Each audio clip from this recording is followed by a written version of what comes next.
Okay, this is a really, really cool panel coming up in continuation of our guest stars panel. We have an incredible group of people that I'm going to call out by name as they approach the stage. So, ladies and gentlemen, I'd like for you to give a nice, warm 20th anniversary welcome to the next guest coming up on stage. And our first guest, Mr. John D'Aquino. Susan Griffiths. Delane Mathews. Marjorie Monaghan. Harry Groener. And Mr. Brad Silverman.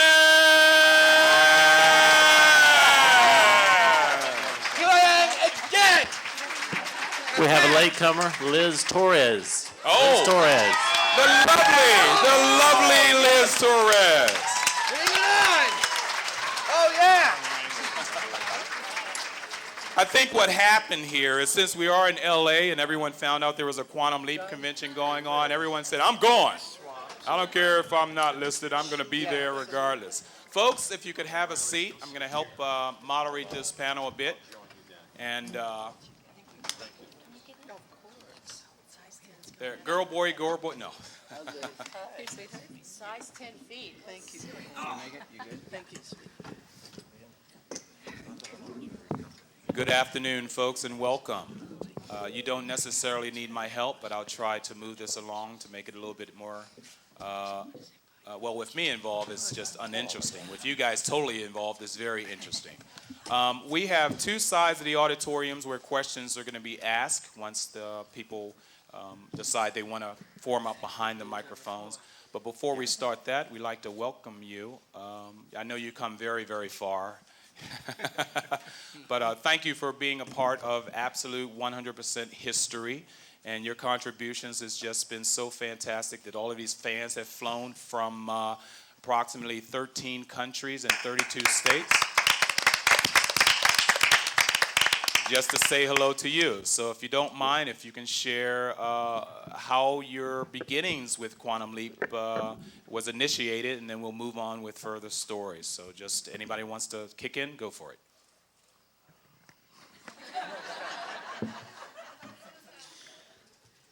Okay. John? So I'm John D'Aquino. This is Bradley Silverman. That's we play me. brothers on. Well, okay. I know Bradley's gonna tell you if I don't tell you. But how many episodes did you do, Bradley? Okay. Here we go. I've done 4 episodes of Quantum Leap, but during the 4 episodes I've done, I have to say that the entire cast of Quantum Leap, I have to say they were open arms. I couldn't say any better, but they really put their arms around me and they warm welcomed when I was doing the show. Yep. Yeah. And, you know, it's incredible to have a cast like that, to have Scott Bakula and I together with all those great hugs that I just love Scott so much. Basically, I'm Brad Silverman. And you also did another movie with Sean Penn. I was in the movie with Sean Penn, Michelle Pfeiffer, and the little girl Dakota Fanning, and I Am Sam. Yeah. In that movie, besides Quantum Leap, besides I Am Sam, Life Goes On, Phil Donahue. And it really disturbs me that his credits are better than mine. All right, John, don't go so far ahead. And Can I jump in? jump. Okay. So I think that the audition for Quantum Leap, I think it was my 5th audition for the show. And I'm sure like every actor on this panel, you know, sometimes you put in a good audition, you think, I think I'm going to get this. And you leave the room and no, you don't get that job. But then it was funny. I lost a couple of big jobs on the Friday before this 5th audition popped up. And then I went in on Monday, and it just kind of was like that perfect marriage of actor and character when you really feel at home in a character. And just like Bradley said, I was really fortunate to get into an episode that was so well written, with a cast that was so strong and shot so well, and such a cohesive family. And then I got to meet Bradley, and we've actually stayed close ever since that time. All the time. All right. Yeah. So anyway, that's how we got in, and let's pass it down. Next. I auditioned too, and I didn't think I got it, and then I got home and I got it, and Belisario called me in and said, "You're very funny, and I want you to get together with the writers." And it was written by Danny Alexander and Paul Brown. And I met with Paul Brown, and we sat in his office and laughed and giggled and talked about it. And lo and behold, I'm not used to anybody listening to me. There's something about the pitch. What'd you say, Liz? I rest my case. There's something about the pitch of a woman's voice that men don't hear, and so I'm not used to being listened to. And I was a stand-up comic for years and years and years. I opened for Liza Minnelli and Tony Bennett and Billy Eckstein. Am I dating myself? And so I write jokes. So I was working with Paul Brown, and I opened the script, and there was all the funny stuff, and I just died. I was so happy. And I went in, and there's Dean Stockwell. See, this is my generation. And and I worked with the Sean too, Connery. That's my generation. And I went in, and James Darren was directing. Whoa. And you were Gidget, obviously, right? Oh, well, far from it. There's a Hispanical version, but Hispanics we're not big on surfing. So, Neither am I, thank you.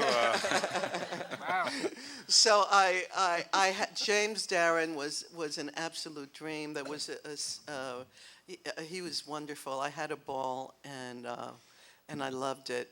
Oh no, he didn't direct. He directed the other one with the dog. I'm getting mixed up. Paul Brown directed. Tequila and Benetti. Tequila and Benetti. Yeah. Do you remember that show about the dog? So that was James Darren. But Paul Brown, the writer, directed this this episode, and I had an absolutely wonderful time, and it was a dream. And I'm very grateful to have had that experience. And Scott, I couldn't wait for the hug. It was in the end. It was the hug. And thank you. Okay. Harry, how was it like for you? It was wonderful. It was the first episode that Scott directed. I believe it was the first one. It was called Permanent Wave, I think. And he was incredible because it seemed as if he'd been doing it forever. The crew loved him. I'm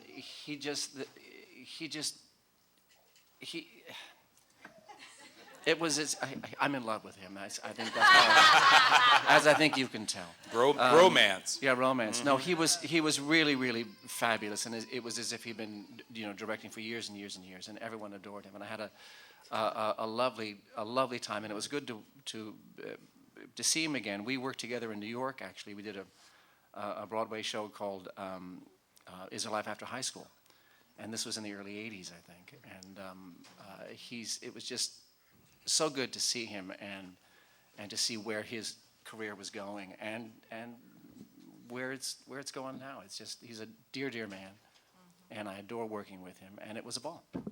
Excellent. Hello, Marjorie. Good to see you again. We've worked before. Yes, we have. One Further Strobe away. Over the Line, I think, was your episode, right? Yes. What was your experiences? Well, as anyone who has worked on the show will tell you, it's an incredible group to be a part of. As you said, the crew just adored Scott, and everybody does, and rightfully so. I had just moved to Los Angeles.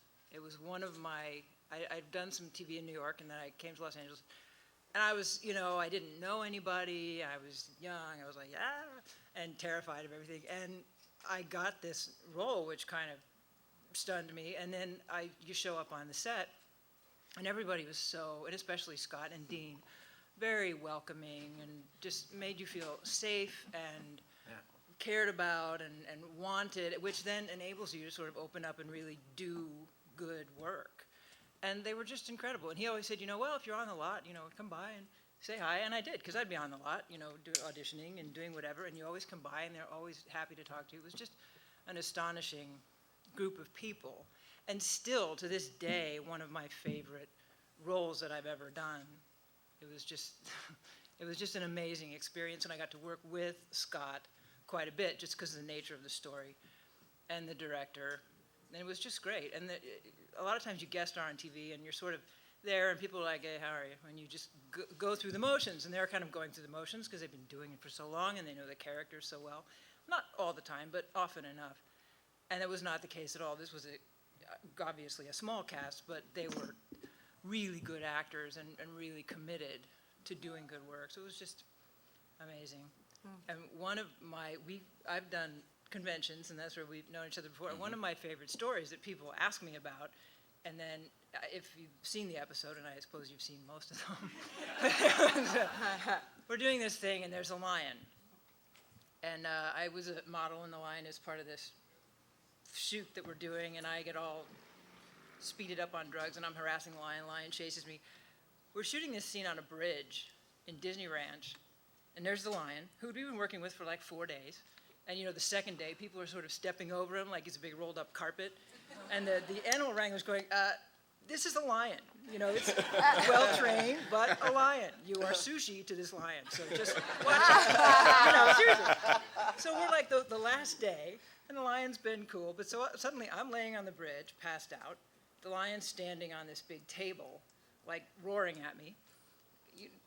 Going to attend, Scott hasn't gotten there yet to save everything, but so they're having this conversation. I'm laying there, and the director and the animal guy are having this conversation. Like, okay, well, we want to shoot over the lion's shoulder. So we want to look down from behind the lion onto her on the ground, because it'll be a cool shot, and we'll get some of the mane in there, and it'll be cool. Like, all right. But it's like, okay, this is good, but we can see the chain. Like, we've got to take the chain off. Oh. I'm laying there on the ground. Okay, let's see. My eyes are closed. There's a 2,000-pound lion, well-trained 2,000-pound lion, standing on the table. Okay. There's 15 guys right off camera, but if the lion decides to jump off the table, nobody can stop it. So I'm sitting there going, all right, and my eyes are open just enough. So it's like, if this lion moves, I'm rolling off the bridge into the water. And nothing happened. It was fine. But that was just the things that you don't think about when you're, lion. So anyway, it was a fantastic experience, and still one of my very favorite. And it's a terrific show. It still is. I'm glad that it's back on the air on Ion here anyway. I know it varies in different parts of the country, but it holds up really well. Mm-hmm. So, yeah, Ion picked it up. The Ion channel picked it up and constantly running it. But fantastic. This is Ms. Mathews. Hello. Hi, I'm Delane Mathews, and what, my mouth, I need two? No. What? Oh, okay. Speak up, Delane.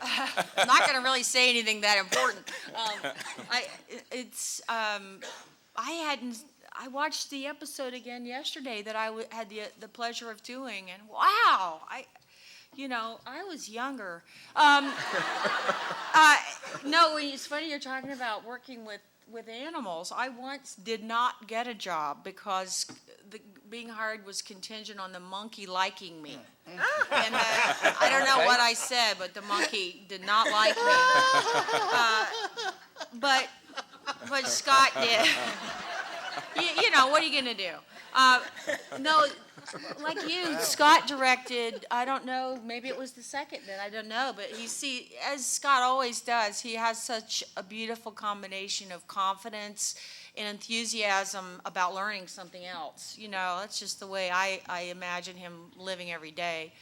But I'm old enough now. I mean, when I did it when I was, 30 or 29 or something, and I was so grateful to be chosen by him to be in an episode that he directed, that he asked me to do that. But now as I'm older, I realize I'm honored.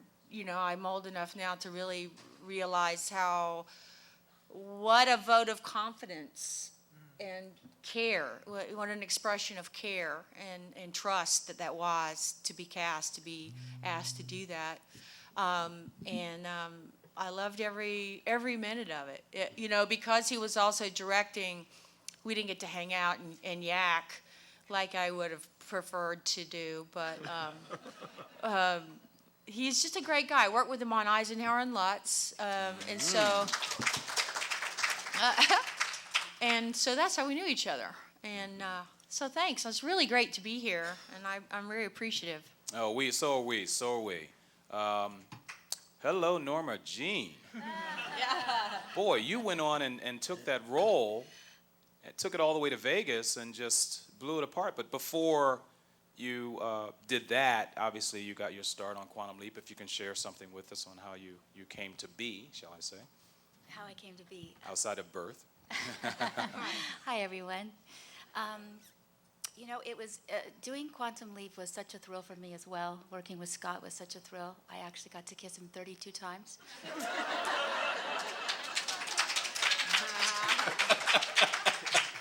It was a tough job, but somebody had to do it. I counted the times. No, it was really a risky episode to rewrite history. Playing somebody of historical, monumental as Marilyn Monroe is a tough thing to do, aside from the fact that Quantum Leap had kind of changed history a little bit. Ultimately, the end was still the same. But it was a thrill I had played Marilyn in a movie of the week called Marilyn and Me. So by the time Quantum Leap came around, I was trying not to move my career in that direction. I was trying to do other parts. But what can I tell you? When the casting came up, I wanted to do the show because I'm a fan of the show, and I'm so glad that I did. Thank you. I took my mother to the filming of Quantum Leap because she was here visiting me and she didn't think I really worked that hard. She thought I had a fun job, so I said, okay, I'll take you with me. 3 a.m., she got up. She went to the set with me. She stayed in my trailer while I had fittings, while I had wigs, while I had scene study, all sorts of stuff. And then she was there the day I kissed Scott 32 times. So, it was all a thrill for me. I loved playing it. I'm sorry for the end of the show, but that's the way history was, and I'm thrilled to be a part of this. Thank you. Well, none of you guys have aged a day. 20 years later, 20 years later, and you're just as fantastic and gorgeous looking as you always have been since Quantum Leap. We have questions. Remember, if you have questions for our cast, you can go to either microphone. But we have our first question here to whoever. Thank you. You haven't embarrassed me this morning, so that's good. Hi, everyone. Hello. Hi. I'd just like to say first, Brad, you're such an inspiration. I got ill a few years back, and it's left me physically disabled, and I have to try and show people that I'm still me, even though I've got this problem. And when I see you in the episode you were in, I'm just like, it's so lovely. And it was just so sweet and everything to see that. You were just an inspiration to me, sweetie. So lovely.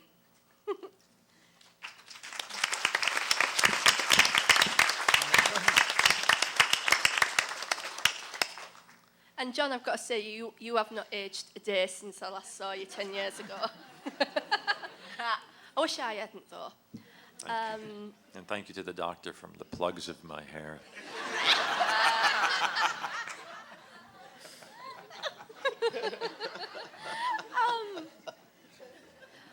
Do you have anything? This is a question to all of you.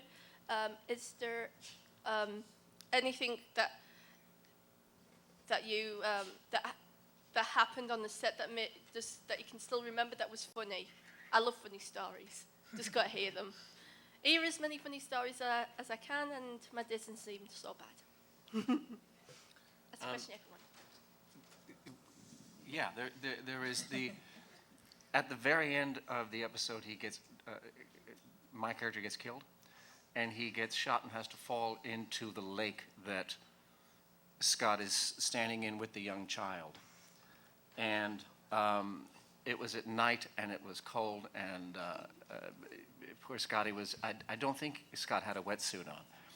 They give you wetsuits if you got to be in the water under your clothes. At least it did for me. And that was a blessing. But the funny thing is I fall into the lake, into his arms, and you see him turn me over, which is good. Otherwise, I'd be facing down. But what was interesting about that particular scene is that the wetsuit gives you buoyancy, so you float. And so, but he has to continue the scene with the person that's standing on the bank. So he's talking, but while he's talking, I'm sort of floating away. and so I feel this hand occasionally come toward me and pull me closer to him, and it was very difficult not to laugh. And I'd constantly be floating away, and he's sort of be pulling me to it, and I'm floating away, and he's pulling me to it. Well, it was hysterical, and of course then we all cracked up when cut was. But we had to do it a number of times, and every time I'd float away, and he'd float away. But that was hysterical. We had I love that. I loved it. Well, let's segue into that. Is there any other, unplanned circumstances during your filmings, other than the kissing? I mean. Well, aside from the kissing, Liz Vassy was my co-star. She played the other woman in Goodbye, Norma Jean. And she decided that we were having kind of a rough day, and that Scott, who's always in an amazing mood, as you all know, he has such a great sense of humor. It just was a rough day, and there was this. It was my death scene, and there was this scene where he rips back the covers, and Liz decided that we needed to cheer him up a little bit. So when he ripped back the covers, she was in bed with me.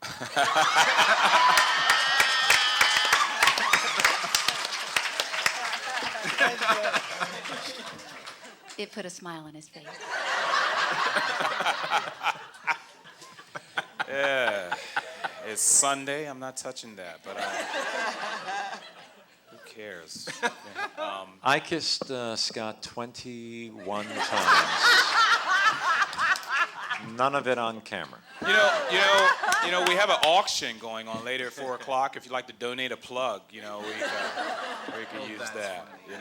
Anybody else, Liz? Anybody have any other? I always wanted to die on film, and I don't get to do a lot of dramatic parts because I was a stand-up comic, and they associate me with that. And I don't think not too many people know that I'm a really good actor, aren't I, Harry? Yes, you are, my dear.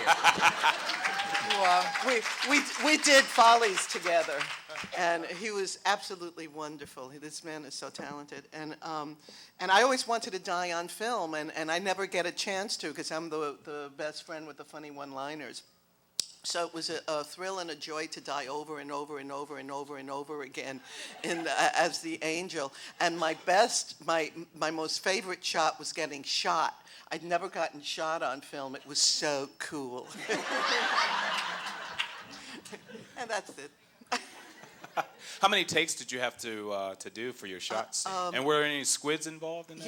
Yeah. Really? I bled and everything. So and you had to go back to wardrobe, and how many takes did it take? I think it was about 5. So you had to go back to wardrobe 5 times? Well, I think so. I think that as many outfits, that's how many takes I had. Wow. Wow. Yeah, it was fun. Anyone else have any funny, unplanned, other than the lion, the lesbians, the homicidal? No, but. Interesting. The lion was gay. We found that out. And That's under a the whole other sheets, thing. yeah. Whole other thing altogether. Okay, lions. Okay. I know you're thinking hard on that. We have another question here up against the mic. Go for it. I'm Dan from Minnesota. And I just want to say that one of my favorite quotes from It's a Wonderful Leap is, "I'm not loud, I'm just Puerto Rican."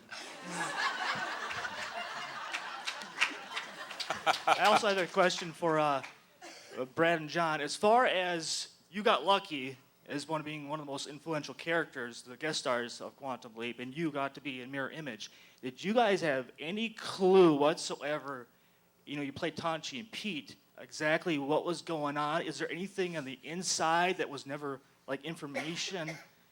Does Alice place actually exist? Was it a dream state? Was it purgatory? Was it a subconscious? I mean, were you reading the script going, what the? Brad, you want to touch that? I want to touch that. Yeah, I'll touch it. I'll say between the lines.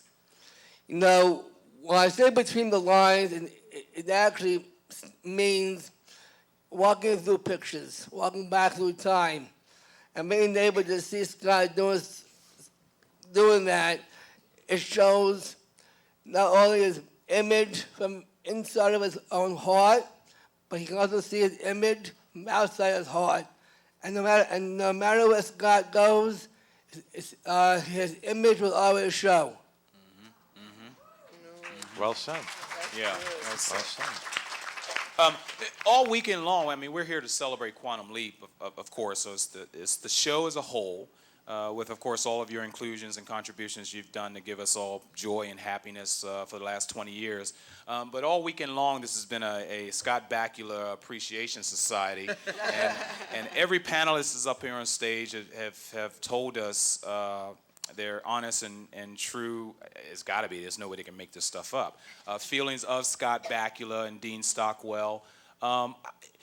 When you came on set, typical day, shooting day, how was your treatment? How was your relationships with Scott and or Dean? Were there anything that they did to you that you liked or did not like or anything? If you say anything negative, don't worry. We turned off all the cameras and recorders in this room, didn't we, folks? So say anything you want. You know what I remember walking into the makeup room, and the show was supposed to be 1920s, and I shaved my eyebrows, and they were shocked. They said, "You want to what?" I said, "Well, I want the pencil." Yeah. And the makeup man was Judy Garland's makeup man. Oh my God. He had done all the Judy Garland shows at CBS. He was a wonderful, wonderful man, and we became friends. Oh, cool. And the stories he would tell about Judy Garland, and he had all the tapes of the concerts, and I would go to his house and watch. Wow. It was Cool. thrilling. Oh, excellent. Yeah. Dean was so nice to my parents. I had my parents on the set. I can't remember if it was the first episode or the second time. And is Dean Italian? Yeah. He is, isn't he? Does he have some half Italian? You sure? I think there is some Italian blood there because all of a sudden he was talking to my father, I think, in Italian. I could be wrong about that, but just remember how kind he was. I ended up having the pleasure of being the #1 guy on a television show not long after being on Quantum Leap. But I have to say, I learned how to behave as the #1 person by watching Scott, because to be beloved by a crew like he was, and I'd always see him pulling all the cables and setting up, and the rapport that he had, and it just was very evident that it all emanated right there, and we had such a great day. Everybody was always smiling and working so hard, but I really learned how to behave on a set, so I was very grateful to him for that. Harry, Marjorie, any of you guys, any your thoughts and feelings about working with both Scott and Dean? Anything stands out? What I remember? The first day I got on the set. The very first day. When I first walked on the set, the first thing that Scott did was embrace me with a hug. Yeah, type of guy he is. Oh, yes. All right. Wonderful man to work with. A good friend, and I miss him. Awesome. Okay, we have questions that's lined up. You guys get ready for this. Let's go on this side of the room. And go ahead, ma'am. Yeah, hello. This is a question for Delane and for Harry. You both worked with Scott after Quantum Leap began. Delane, you did The Invaders with him, and Harry, you worked with him on Role of a Lifetime and Enterprise. Was it just a coincidence, or was it a thing from Scott that he said, oh, I know the perfect woman for the role, or the perfect guy for the role? Perfect woman, wow. No. That was probably it. I was talking about you. Gosh, I don't know. I like to pretend, I like to believe that it was between me and 25 other equally talented actresses and that Scott picked me. Yeah, no, I don't know. I really don't know, but I've wondered about that. And of course, he's not the kind of person you could say, did you have anything to do with me getting this job? He would never admit it. He would never, oh, you got it on your own merit, or he would never, that's the only kind of white lie he would tell, is one that would sort of make you feel better. But no, I just auditioned for that role in The Invaders and found out after the fact that he was my ex-husband in that. No, I don't know. What do you think? Did he? No, it was you had to audition. I auditioned for Role of a Lifetime and for the Enterprise episode.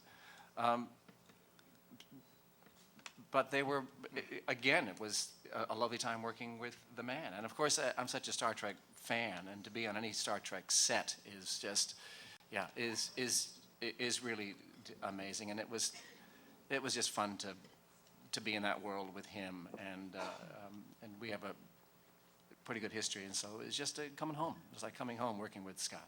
But I gotta say, Dean also is a wonderful, wonderful man, and a truly incredible actor. And I don't think he was wonderful in this series, but I don't know how many people know how wonderful an actor Dean Stockwell is. If you get a chance to, I recently, and this was some months back, I don't know if any of you have seen this, and I think this is true. I saw a very old movie. This was a movie of Long Day's Journey into Night. Have you seen this with Dean Stockwell? Unbelievable work. And for those of you who haven't, I encourage you to rent it or find it and see him in this. Ralph Richardson is in it. It's just lovely. Leopold and Loeb, too. Huh? Leopold, yeah. And Compulsion. Beg your Compulsion? pardon? Oh. Yeah, I had brought up earlier the year that I thought around about that Dean was in The Boy with the Green Hair, and everybody was trying to tell me, oh, it's the 50s, the 50s. I was trying to insist, no, it was the 40s. It was 1948. I love that movie, The Boy with the Green Hair. Yes, sir? Hi, good morning to the panel. My name is David. The question for Dee. Dee, if you could perhaps touch on some of your memories as your role as Roberta and some of the things you took away from that episode. Well, the first thing I remember is being an hour late for work the first day. Before we had cell phones, before we had, ways to communicate that didn't cause possible heart attacks for your director, friend, boss. And I just remember, I was in a panic. I was taking the 118, and I didn't know about the 118, and I got there at last, and managed to not hold up production because we were, the first day they often have you there earlier than you need to be, just so you can find your way about. But Scott walked up to me, and if there was ever a test, he's directing. I'm in every scene with him. And he just laughed. He looked at me and laughed. Well, a lot of people look at me and laugh, but he looked at me and just laughed very lovingly. And I thought, oh my God, if there was ever a time when he could have really, really been short and ill-tempered with me, this would have been a good opportunity. On the other hand, I had some fun, I must say, being rather short and ill-tempered with him in character, as Janie. Eisenberg. That was really, really fun. Nowadays I play a lot of characters that are the B word. And that's so much fun. But back then I just played, the sweet folk. And so that was my first chance at really getting to chew on some sassy. And it was hard for me to do it to Scott the first day. But I got through it. But no, it's just a really, really, really great. The only thing difficult really about the experience was wearing the high heels and those shafts, and sort of running up and down steps with what are they made out of? The grids, and invariably my heel gets stuck. And anything in heels, any woman that wears heels should be worshipped. So. But it was a great experience. Thanks for asking. I'm just really, proud to have been in it. I just... Please. Yeah. I just want to make one observation. Harry, there are no Puerto Ricans in space. They're afraid we're going to play with the buttons in the train. Mira, papi! Good going, Harriet. Okay. I can see the spaceship now, Yeah, of course. The little dingleberries. I know it. Over on the other side? Yes. Go ahead. This message is for John. Yes. How different was working Quantum Leap and Sequest? And wow. Night and day. Night and day. But how candid do you want to be? Go for it. Give it all. Let's see.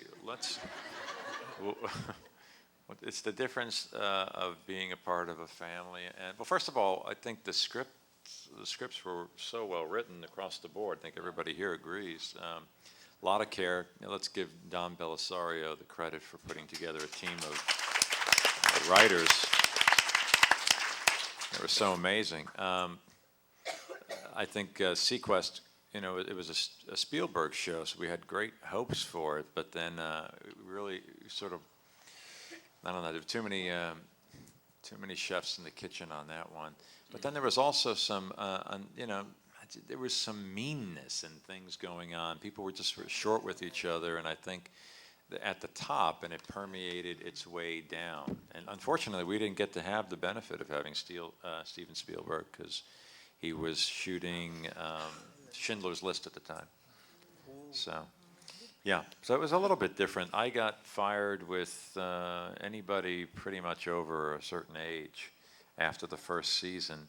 It was ironic. They were moving the show to Florida, and my family was in Florida, so I was the only one that wanted to go. And then I was in Tallahassee when I got a call from the producer who said, "Good news and bad news, John." I said, "Oh, what is it?" He goes, "The good news is we got a second season. The bad news is you're fired." And this was actually a guy who took over for Tommy Thompson, who did the first 4 episodes of the show, and then got into a war and left.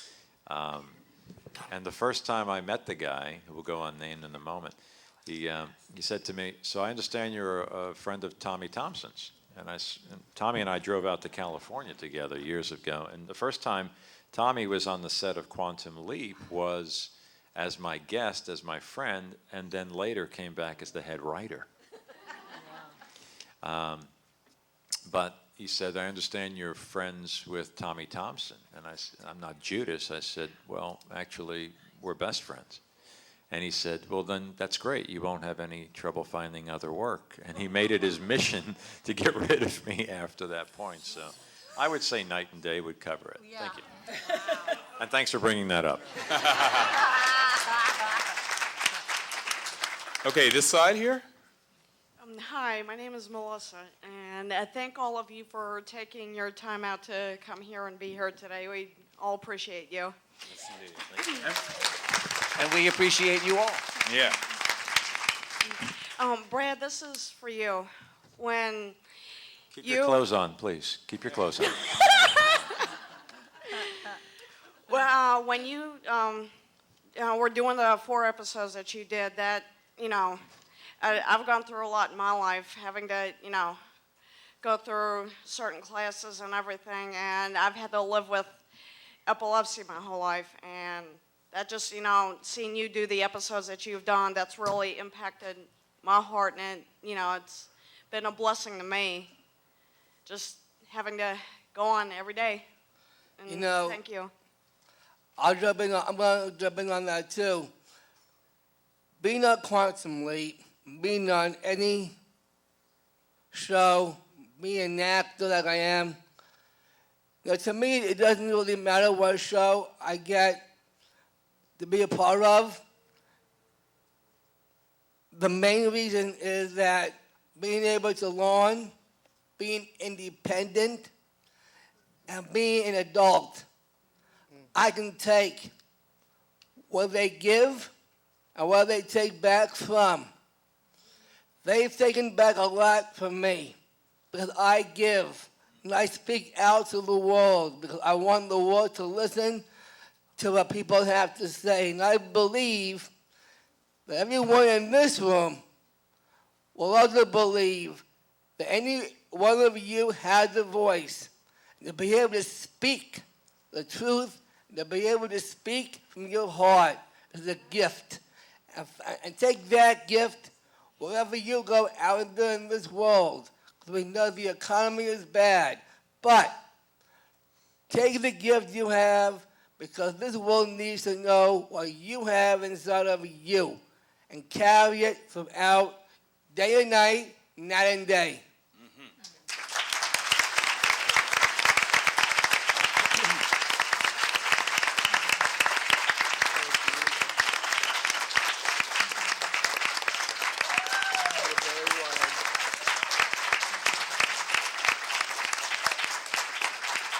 Thank you. That was fantastic. Okay. Unfortunately, we only have time for one last question. Oh, I know, but guess where they're going to be after this, and you can ask them, right? Okay, guess where they're not going to be after this, where I can ask them. Some of them did? Okay. We need to get one last question because, we're going to try and stay on time. So, ma'am, over on the side. My name's Janice. I'm from Pennsylvania.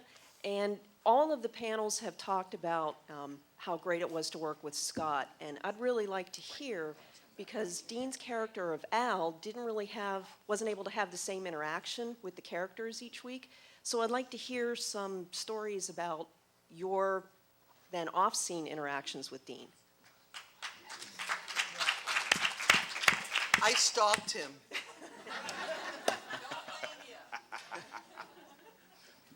Well, I can say, unless I break this thing, that because, as you said, we didn't, by definition, didn't have as much interaction with Dean because we couldn't see him. And I was familiar with his character, and I knew his earlier work, and then he was a tremendous actor, and the character is so, funny and odd and irascible and everything. And I didn't know what to expect when I met him. And I have to say, he was so kind, was the word that just stayed in my head the whole time. He was just very, gentle and very kind, just talking to you. And I didn't do scene work with him or anything because I didn't interact with him, but just around, when he'd be on the set or whatever, he was just a very quiet, kind, gentle man whenever I saw him. He was really remarkable. And because of the character that he plays, I didn't really expect that. I'd like to say the same thing. When I arrived, most of my scenes were with Scott, and Dean would sit there. I think really a lot of successful teams are very different in personality, and that's what makes them successful. And they're both very different. The thing I love about Scott, just to hit on that real quick, is that he has no hierarchy. He treats everybody the same. And I was so impressed with that. I would watch him I would watch him get down in the dirt, clean, do whatever it took to make Quantum Leap happen, and I was so impressed with him. I only saw that in John Travolta. It really is amazing when somebody who's at the top does that, I think. But Dean was so encouraging to me as an actress, and I told you I brought my mother, and he was so nice to my mother. He is the kindest, sweetest man, he really is a lovely person. He's just very quiet, gentle. I could add one thing, Sure, is please. I rarely get starstruck, mainly because I don't see or hear well, and I don't know who's around me, but, That's obvious. I was really starstruck around him, because I'm familiar with his body of work, and I also know that he went through a very, very, a period of time where he just couldn't get work, and he was selling shoes, and he was doing whatever, he could to support his family, and that's the life of an actor, and it's when you're up, everybody loves you, right? And when you're down, your friends do, and you find out who your friends are, and it's fantastic. There's always a good side. But he was, like you're saying, he's just really soft-spoken and sweet, but I was starstruck, and so I was really nervous around him when I was around him initially. And he was gracious enough I asked him for an autograph, okay? And he didn't just give me an autograph. He went and got one of the cigar boxes that they keep the cigars that he smoked on the show. And he signed a cigar box. He signed the top of it, and then on the inside, I didn't read it until later because I was shaking too hard to open it until later on. But on the inside, he wrote, "Keep being your sweet self," And he may have confused me with someone else. I'm not sure. But I thought he was just a sweetheart. Wow, fantastic stories. I know we have to wrap. We're actually, I was told to ask the last question at 2:05, and 12:05, so we're fine. So, in a very, very short sentence, for each and every one of you, can you possibly tell us what you're doing now, currently, if you have any projects going on, really briefly, and then we'll wrap it and end it for the day with these folks. What are you doing now? Anyone can tell us? Most of us usually in our downtime look for work. But the next thing that I'll be doing is working with a company called Reprise here in LA. They, you know what they are? No. And we'll be doing the Fantastics, and I'll be doing that. Cool. So, and we start rehearsal in April, rehearse for a couple of weeks, play for a couple of weeks, and then we're done. So that's the next thing for me. He sings like an angel. Oh, thank you.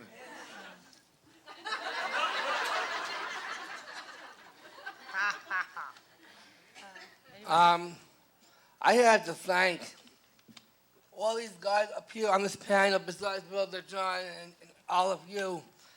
I want to say that working with all of you again, back when we did our episode on Quantum Leap, all of you guys, I have to say that you're my friends. I never had the chance to be able to look back to those memories again, and I'm proud to be up here on this panel to tell you all up here on this panel how grateful I am to be a part of the Quantum Leap 2009 family, and that is a gift. Thank you for having me up here.